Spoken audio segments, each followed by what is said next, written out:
ভাই, কোনো গুনার কাজে লিপ্ত হবেন না। নেকি যদি নাও করতে পারেন, কিন্তু গুনার কাজে, কোনো পাপ কাজে লিপ্ত হবেন না। কারণ আল্লাহ পাক হাসরের ময়দানে মিজানের পাল্লা বসাইব। মিজানের পাল্লায় বসাইয়া গুনাহ আর নেকি আর গুনাহ মাপ দিব। যদি আপনার নেকির পাল্লা ভারী হয়ে যায় তো আলহামদুলিল্লাহ, কপাল ভালো।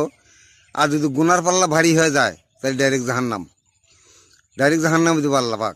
কাজেই নেকির কাজ করবেন। আর নেকি যদি নাও করতে পারেন, কোনো গুনার কাজে লিপ্ত হবেন না। জীবনেও কোনো কাজে যাবেনই না, গুনাহ করবেনই না। গুনার থেকে মুক্ত থাকেন। নেকি যদি অল্প সামান্য কিছু নেকি যদি থাকে আমল নামায়, এতে আপনি পার হয়ে যেতে পারবেন। যদি গুনাহ না থাকে আমল নামায়, গুনাহ যদি না করেন, কোনো গুনার কাজে লিপ্ত হবেন না, কোনো পাপ কাজে লিপ্ত হবেন না। আল্লাহ পাক আমাদের সকলকে তৌফিক দান করুক। আল্লাহ, আমরা যদি কোনো গুনার কাজে লিপ্ত না হই, নেক কাজে যেন লিপ্ত থাকি। সবসময় যেন নেক কাজে লিপ্ত থাকি, এই আল্লাহর কাছে তৌফিক চেয়ে। আল্লাহ, তুমি আমার সকল মুসলমানকে তুমি তৌফিক দান করো। আমরা যেন নেকির কাজ করতে বেশি বেশি করতে পারি, গুনার কাজে যেন লিপ্ত না হই। কথাটা মনে রাখবেন।